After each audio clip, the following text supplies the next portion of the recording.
This is The Voices in Hyperspace, a podcast where friends get together and talk about all things science fiction. Today's mission, watch the Babylon 5 series. We are now on episode 15 of season 3, Interludes and Examinations. And before we start, Unruling the System is now online.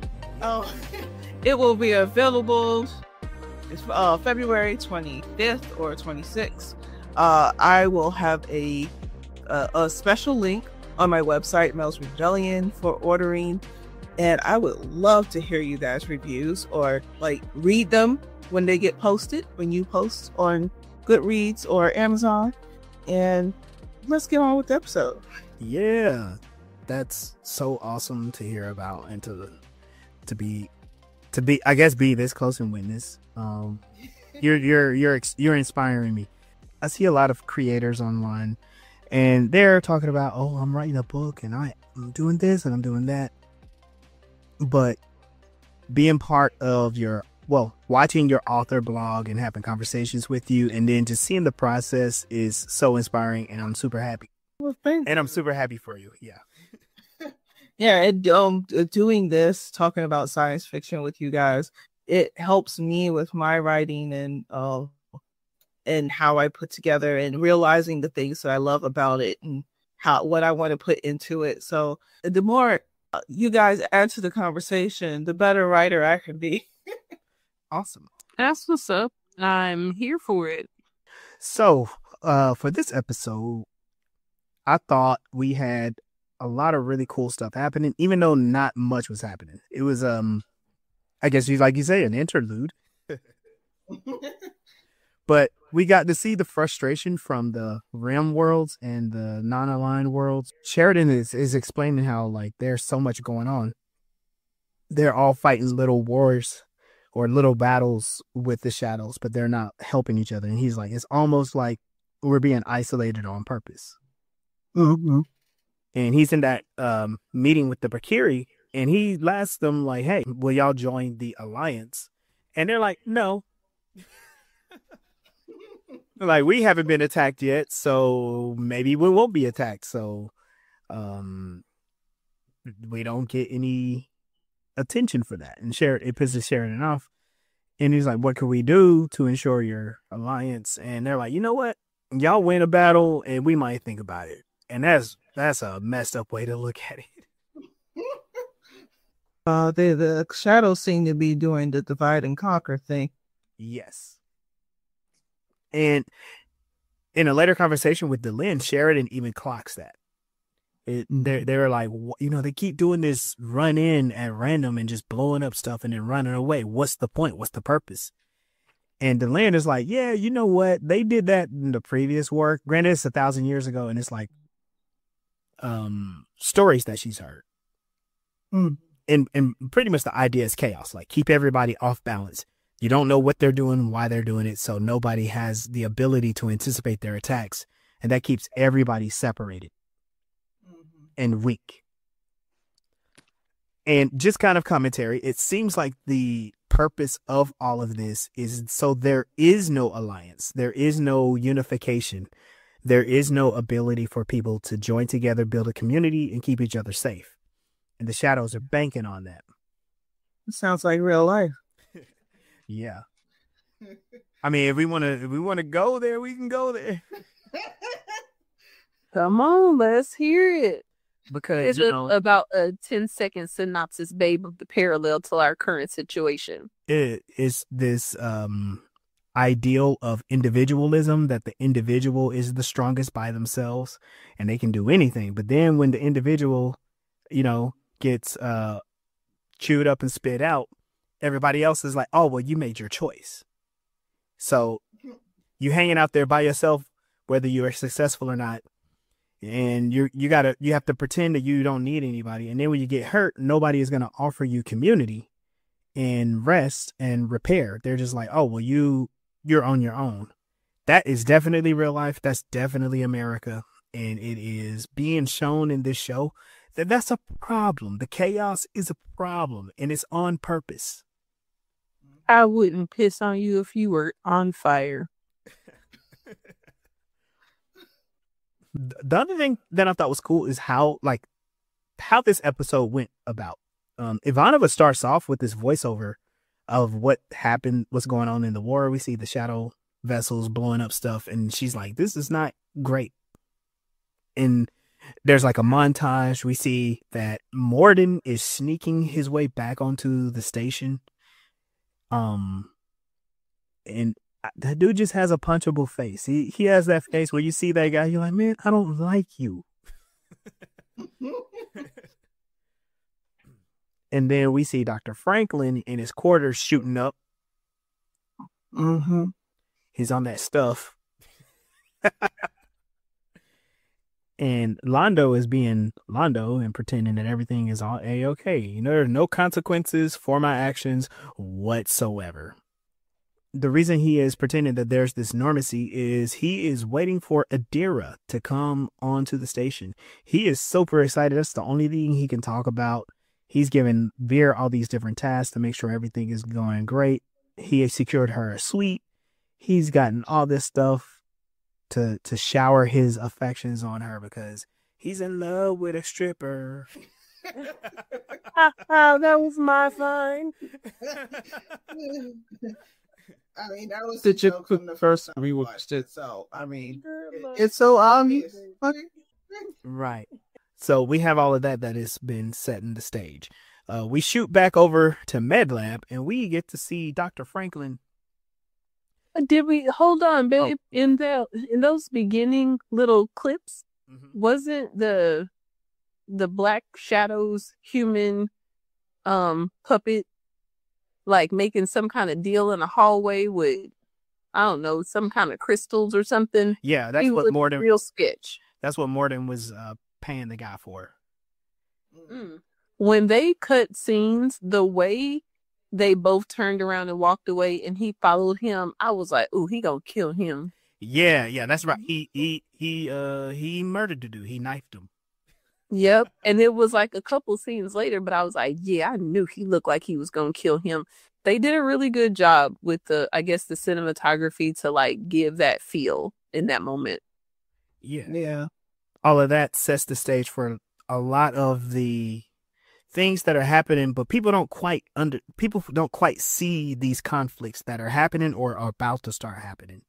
When we shoot over to MedLab, we see Franklin. He's very serious about his job, and he's barking orders, and he has Dr. Hobbs with him. While that's going on, he has two patients. One of them is some alien that has 2 collapsed lungs. I don't know what bro did, but he got 2 collapsed lungs. And they're like, yo, he's about to code. What we got to do? Franklin is like, you know what? We're going to take a risk. Go ahead and set the pressure at 9. And they're like, are you sure? He's like, yeah, do it. And then another person comes in and Dr. Hobbs is like, this person needs an emergency. And Franklin's like, all right, we're going to do this. And then the guy in the other room with the alien is like, yo, this dude is about to code. He's about to die. And Franklin yells at Hobbs. He yells at the guy and he yells at the other guy. And it's like, look, I told you 13. Pump him up to 13. And Hobbs is like, you didn't say that. You didn't say that. And he just goes off on everybody. He's like, look, I know what I'm talking about. You do what the fuck I say. I said 13 on that. You do this, whatever. And then like when they do it, guy's life is saved. It's all good. But Hobbs is so angry. She's like, you are wild, and bro, what is going on? Like, and don't forget Garibaldi had got some of that smoke too. Because he had came and was like, hey, I want to have an intervention right in the middle of our emergencies. oh, Franklin was like, mind your damn motherfucking business. Right. Exactly. And Garibaldi everybody stomps off. During that confrontation, Hobbs was like, look, I know what you said. You want me to go back and get the recording because we got everything on record, son. And Franklin's like, nah, whatever. I don't need you. He flips his coat in the background as he walks off. He knows how to do drama. Oh, man. For sure. He played the hell out of that scene. I was so gassed up when he started yelling at everybody. He yelled that number 50 times. I can't remember what that black actress's name is, but she cusses a lot and she's old. Remember, babe, the one that's been in like over 300, like... Oh, I know what you're talking about. She was like Will's auntie on Fresh Prince too. Yeah, so whatever her name is, she's really famous and done a lot of work. But when she cusses, it's like with such authority. He was very much channeling her energy in that scene. Yeah. So when we cut away from that, we see that Londo is basically reflecting on the past, and he's thinking about his time that he had with Adira from season 1. And it's basically the creators are inserting the footage from season 1. It's sepia tone and desaturated, and we get to remember, like, oh yeah, Londo has the hots for this. I'm in love with a stripper. And he's interrupted with his reminiscing because, he has a job to do, but he also has people helping him. Vera's like, yo, what else did you need me to do? Because, like, we want to make sure this is all right. And this is where you get all the whole thing with arrangements done. When Londo goes to inspect the suite, the lights dim and we see Morden appear, and he is like, you and I have unsettled business, Londo. And Londo is like, I don't need you.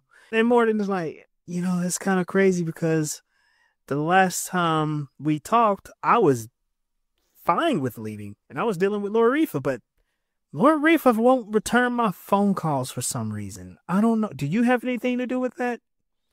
And Londo channeling his best, like, old school Republican representative of the Empire. He's like, oh yeah, the Centauri just don't need you. We're going to be doing this whole thing on our own. And Morden is still like, no, you don't get it. We need somebody in the Centauri Republic to be our eyes and ears. And Londo goes like, we'll pluck it out. It's like, we don't need you. We don't need you, son. I hate the way that you walk. I hate the way that you...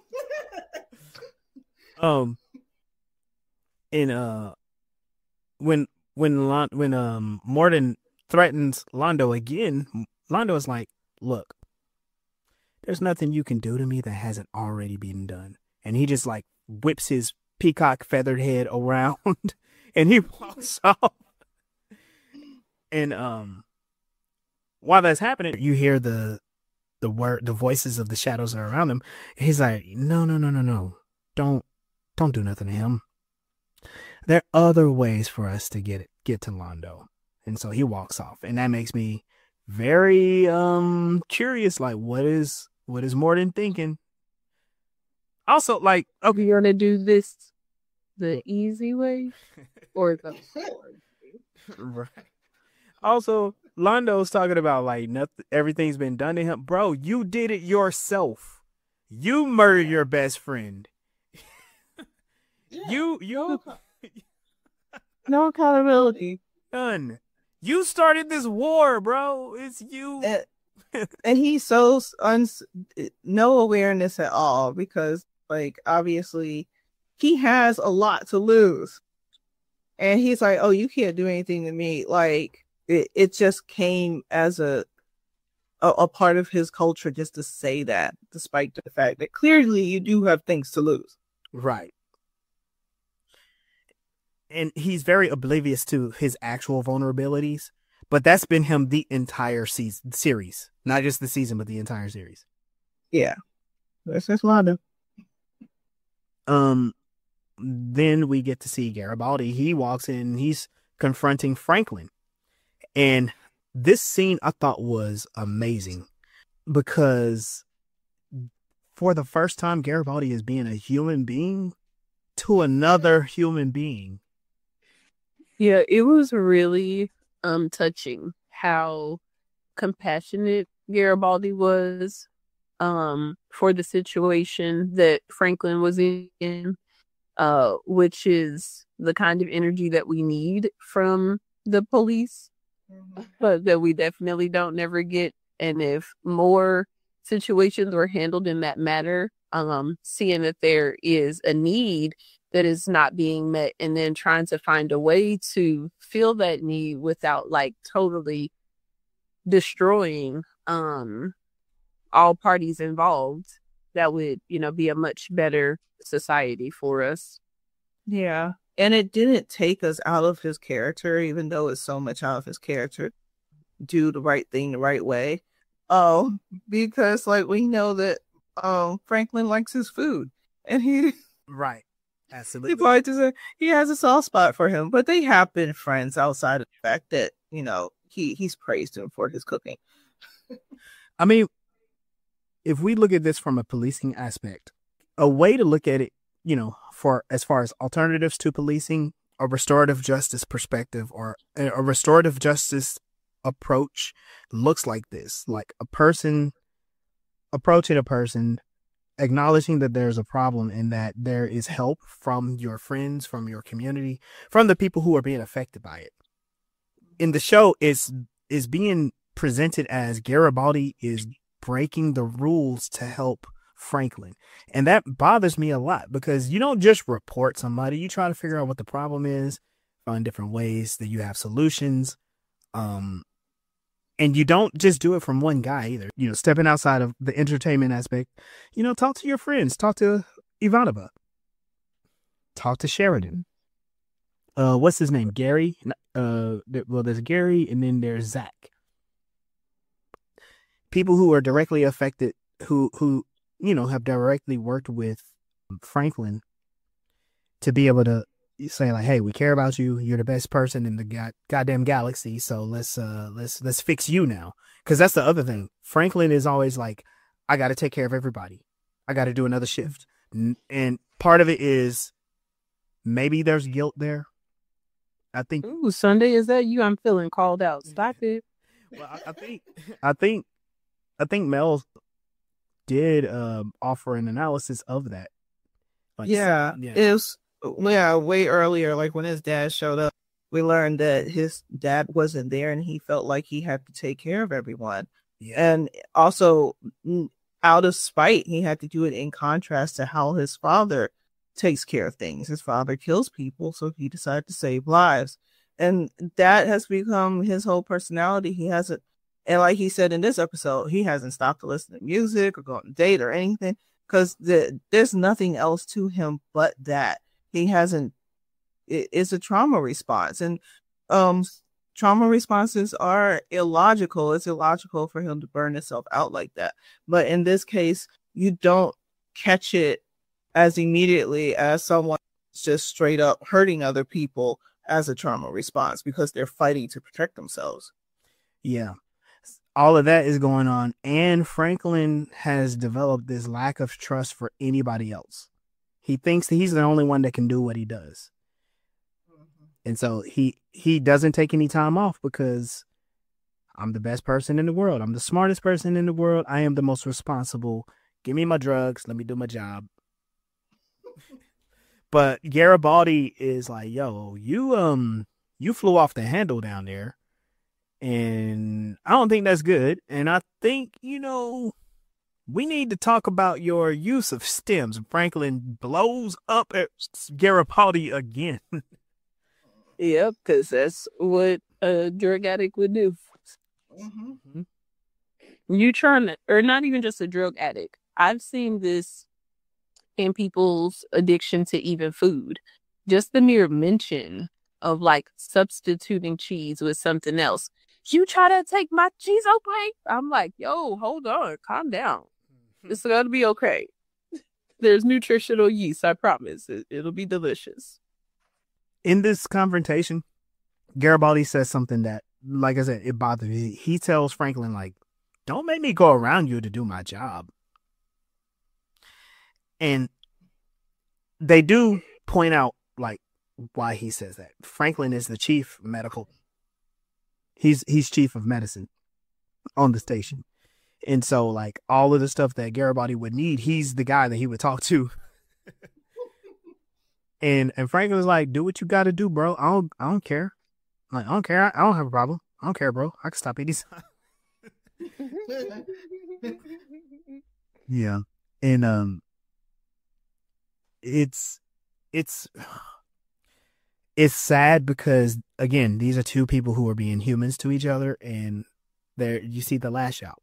It really does hurt Garibaldi because other than him being friends with a war criminal, like, he likes Franklin too.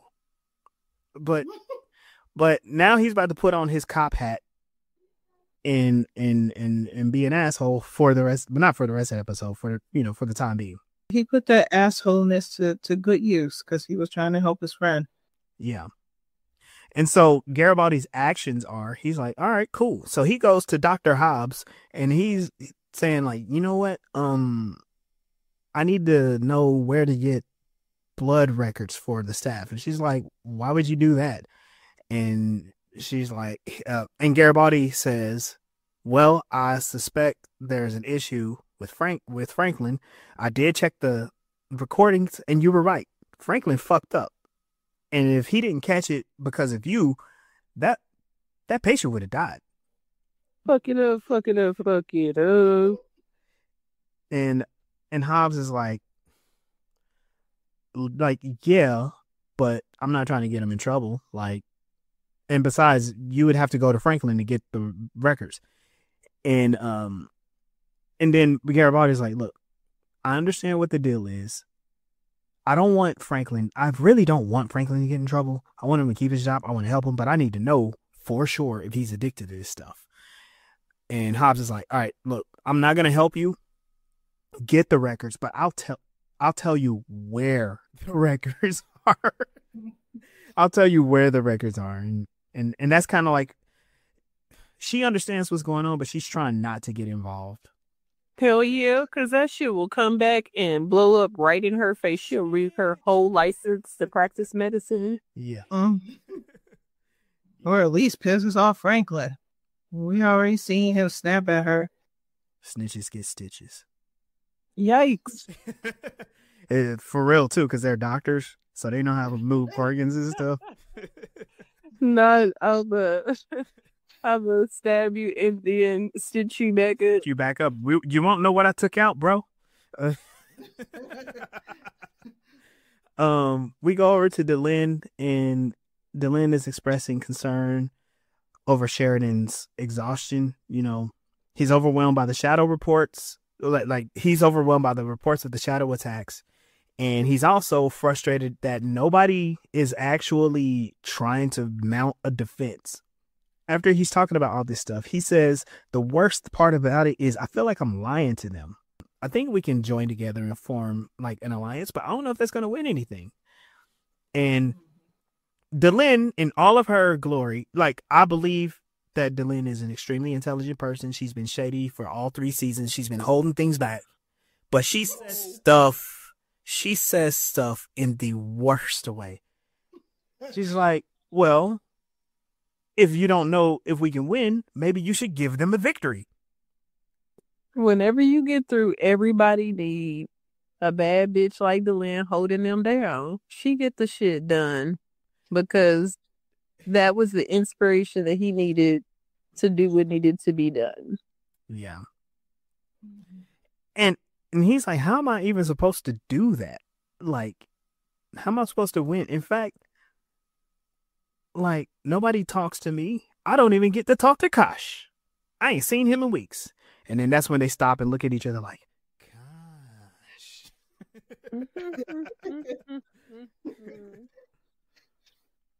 So they get the idea, like, yeah, but let's see if we can influence Kosh to help give us a victory. And like I said, there's not a ton happening in this episode. It's a lot of conversations, which is great. These conversations, I think, are really wonderful. And we do see movement in the story in an extremely A to B way. But it's good because you can follow everything. Because the next thing that happens is Garibaldi is accessing MedLab files. He straight up infiltrates and then tells the computer to give him the blood test from Franklin. And while he's doing that, Franklin walks in and hears him. And he tells computer, like, I want the results of this blood test.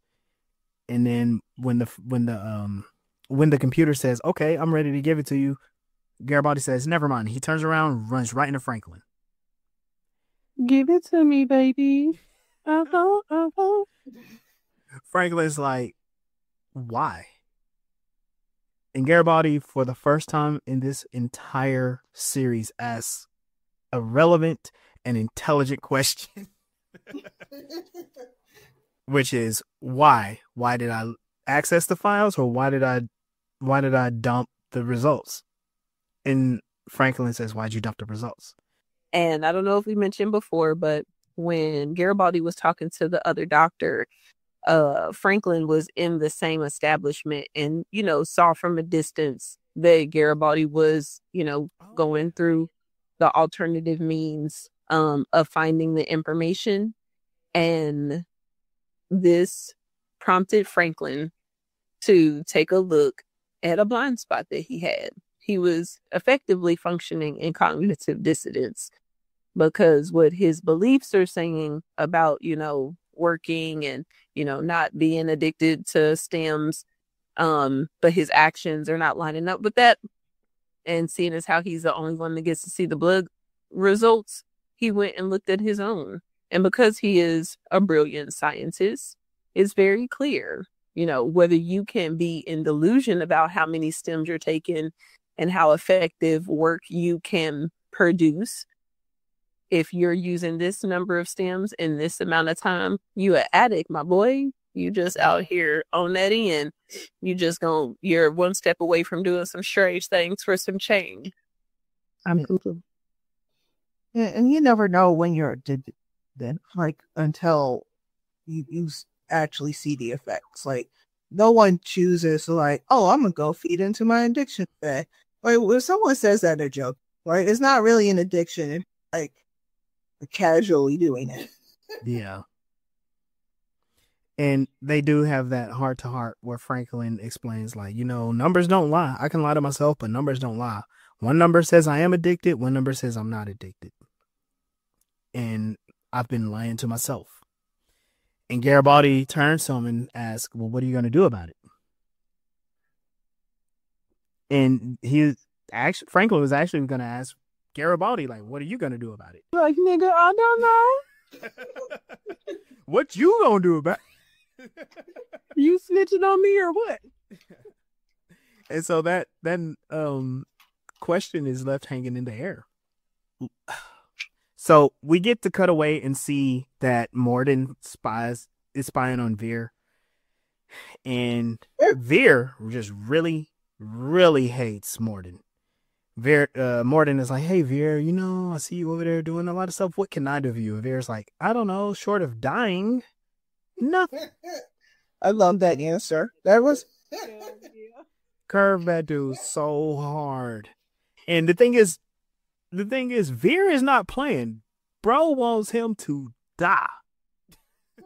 Yeah, that's how I feel about Londo. So I feel you, Veer. Hell yeah. And so Morden is like, all right. But then he goes to another Centauri. He goes, excuse me. I know that y'all making these preparations. What can I help to do? And he gets the whole itinerary and gets all the information that he needs to enact his plan. And stupid little worm man, always in people's shit. Sheridan confronts Kosh, and it starts off where he's explaining yo, we need help to get all these people together so we can mount this defense to defeat the shadows. I was wondering if you could help us, you could do something. And Kosh is just like, no. Very matter-of-factly. And Sheridan is like, no, what do you mean no? If we don't do this, we're going to lose. And this is where Sheridan channels Sunday's inner self, his inner Sunday. Who tells me no? What? Hold on. Let's turn that frown upside down. And then he turns, is like, look, you don't turn your back on me. What? We've been doing your bidding here for 2 years, and you ain't lifted a finger. You don't do shit. But that one time that you saved me from falling off the train and being splatting like a Humpty Dumpty, you did that, but Yep. And he lobs a lot of fire at Kosh. He talks about how like he knows how the Vorlons want other people to see the Vorlons a certain way, and how he's just been walking around being cryptic and mysterious, but really he hasn't done anything. He's been a little loafer, just hanging out on our station, ain't doing shit, don't clean his room, don't pay no goddamn bills. While we out here dying, and then Kosh is like imputed. He's mad at him. He's like, no, look, we over here fighting and dying for you. What are you gonna do? And this is where Kosh finally gets mad. He's like, no, you need to leave, and you need to leave. And Sheridan is like, no, I ain't leaving shit. And then Kosh blasts him with a psychic blast, like really hurting, bro. And this is where Sheridan gets, he's like, oh, I touched the nerve, didn't I? Mr. Big Old Kosh, man. Huh. Over there trying to be all mysterious, but you ain't shit. Just... And so Kosh is still trying to like refuse everything, and he calls Sheridan disobedient. Pay attention to that word. Is going to be important for the rest of the series. He calls Sheridan disobedient, but Sheridan is like, I don't care. It's like, I don't care. You can hit me again. I don't care. We're in the middle of a shadow war, so the shadows will kill me. I don't care about that. My own government wants to kill me. I don't care about that. So even if you don't do nothing, I'm going to die. I'll be dead just the same. So you might as well kill me right now. Kosh blasts again. Right. Kosh blasts him again, holds him up against the wall, and then he relents, and he's just like, if I do this for you, when you go to Zahadum, I won't be there. And just like a teenager, it's fine, I do it myself. I mean, yeah. But Sheridan finally got what he wanted, what he needed, which would be something. What I want, right? But what he thinks he wants, yeah. I can't be having forethought to the future. We got problems right now. We're going to fix this one thing right now, and we'll worry about tomorrow. And I think the teenager analogy was for that. Yeah. Considering Kosh's species is a lot older. Yeah. And wiser, and doesn't trust the young ones with the information for a reason. He holds back that information for a reason, because we're a young species. He's a lot older, and he understands there's a reason why he held back that information that he didn't share with him. One, he probably could have shared it with him and maybe saw if he would understand or tried to help him understand. I also just don't think that he knows how to get him to understand. Right, because he always talks in riddles and round things. Yeah, because, well, there is a reason why they do that, especially for the younger ones like humans. And it does come across in the series, but he does say, like, it's not our time yet. It's actually your time. You need to be doing some things, and we'll do some things later. But now he's like, you don't understand. When you go to Zahadum, I won't be there. And yes, Sheridan is like, fine, I'll go myself. And then Kosh does say, you don't understand. Like, I'm not going to be there, bro. Do you understand that? Oh, no. You're going to need me. And I won't be there. And then he's like, well, he said I was going to die there anyway. Right. So then we see a scene of Vorlon ships destroying shadow ships. And they successfully push the shadow attack back out of whatever sector they were in, and it indicates like a shift in the war that Sheridan definitely needed to get the Bakiri on board. While that's going on, we hear voiceover of Ivanova saying like, "Hey, some stuff is going on." They look in the war room. They pick up the battle and they see it and it's like, "Oh wow, it's the Vorlons. Oh, they're doing something great." And then when they win the battle, everybody is cheering on, and news of that victory goes throughout the sector, and that's a rallying cry for the other species to jump on board. Like Babylon 5 does have something in store that can keep us safe. While that's going on, Londo is sitting at like the arrival area. Sitting at the dock of the bay. Yeah. And all these people are disembarking a shuttle or a ship, and he's like eagerly awaiting, and he's just like, "Oh, where's Zadira? Where's Zadira? I love her. And then the last person comes off, and Londo asks like, "Hey, is there somebody else behind you?" And that person's like, "No, it ain't." And then they wheel off a body. Body, yaddy, yaddy, yaddy, yaddy, yaddy. Hey. No. She is a stripper. Oh. And we get a masterful performance here, because Londo is like, "Who is that?" And the medical person is like, "Oh, that's Adira so-and-so. I can't remember her name." And Veer's like, "What?" And he uncovers her, sees her, is like, "Oh my God, she's dead." And like, how could that happen? Happened to her? Tell me now. And they're like, "It looked like natural causes. They just found her dead. She was dead on the. That's all. We don't really know. She was back there dead." And then as they're wheeling her off, Londo is crying. He goes, "Check for poison. Be sure to check for poison," because he knows like that's what I did to Lord Rifa. Mm-hmm. I wonder if he thinks Lord Rifa did it. I do think so. Yeah. And honestly, I don't think that you are, because regardless of who did it, he is not seeking law, order, or justice. Where he comes from, it's me, mine, and how this affects me.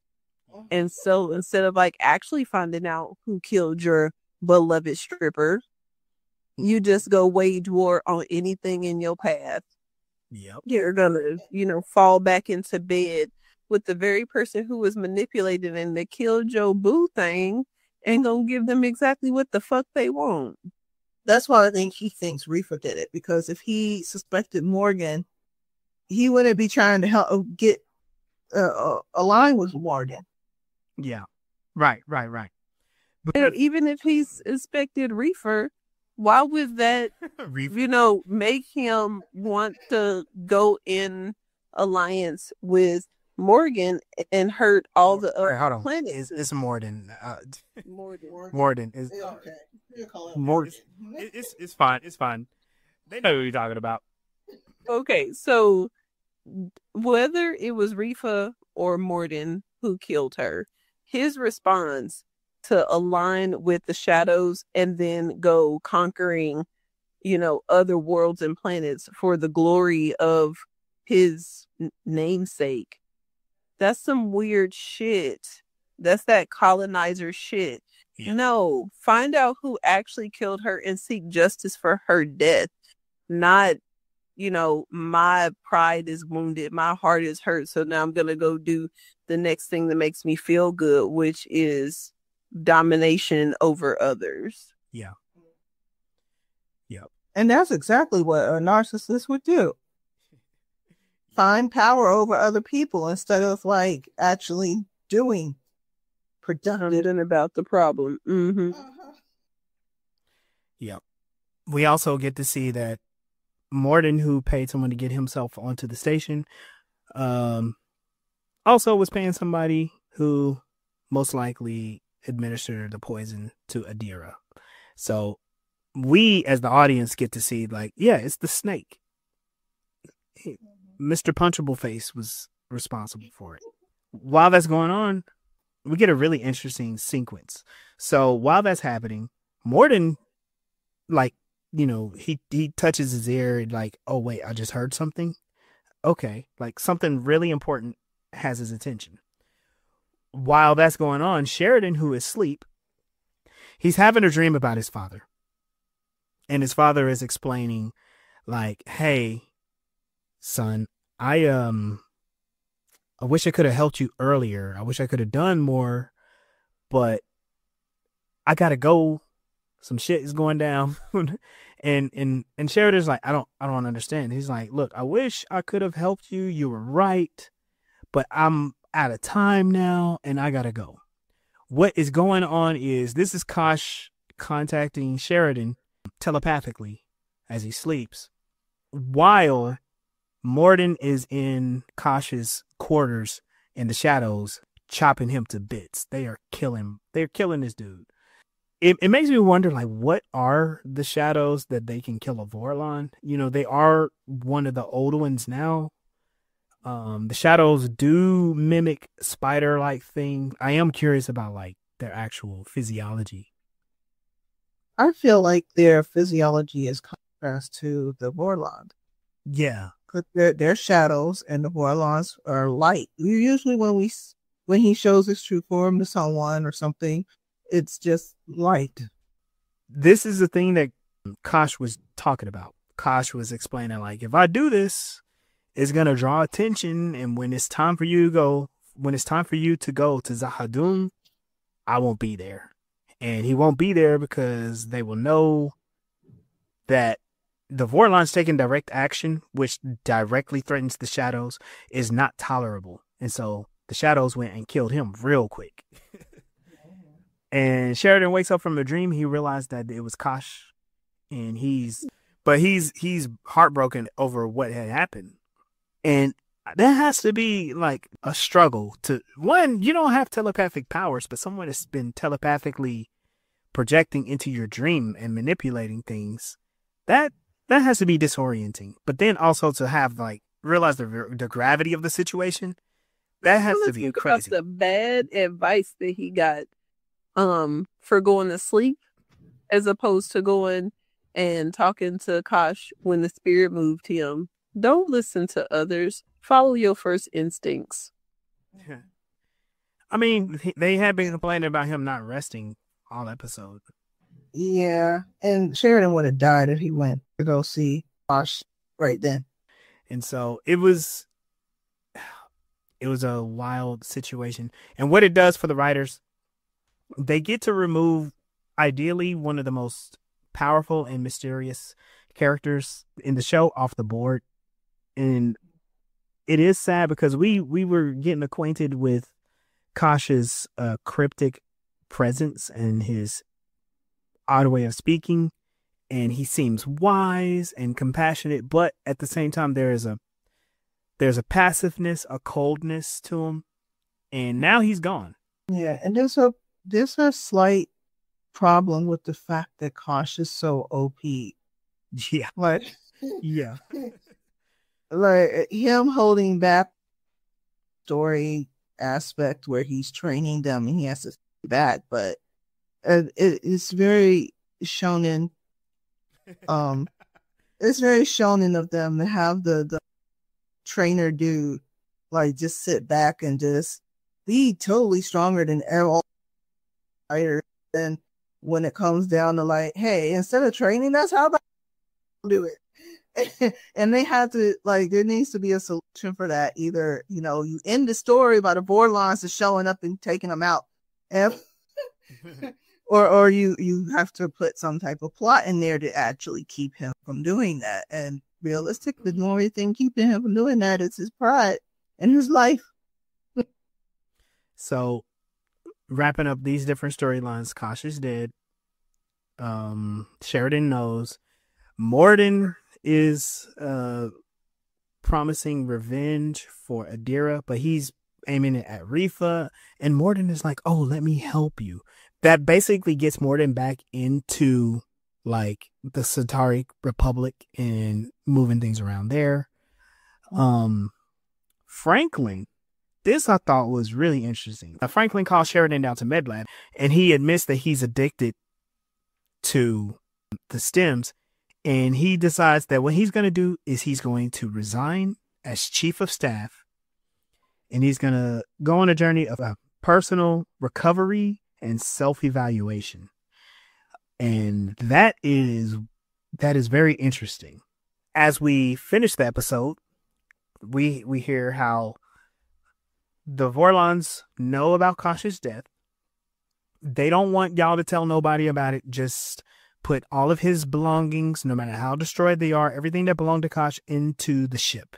What the ship is doing, it receives all the belongings and initiates a grief ritual. And according to Delenn, the ship is like intrinsically linked to Kosh, and we'll learn a little bit more of what that means. And it will fulfill its final purpose of committing his remains and then itself to Epsilon Eridani, which that's like the star, right? So it's is doing a self burial in a star, and we have seen the last of Kosh.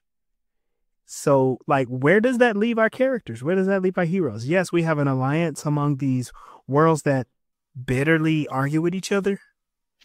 But, like, what do you do once you've lost, like, your secret weapon? Yeah. They said they were going to send somebody else. Yeah, they said they're going to send somebody else. Nobody will know the difference. And I'm just like, what does that mean? He's a goldfish. Oh, God. Something's wrong with my goldfish. What are you talking about? It's the same one.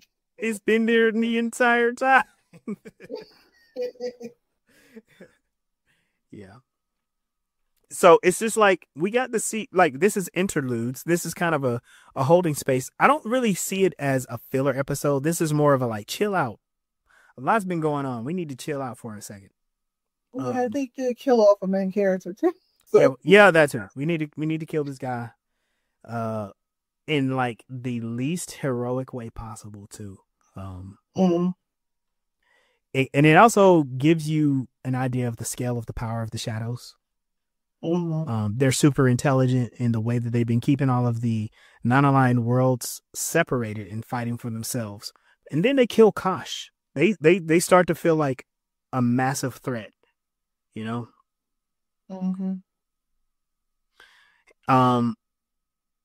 Garibaldi shows his human side. Franklin shows his human side.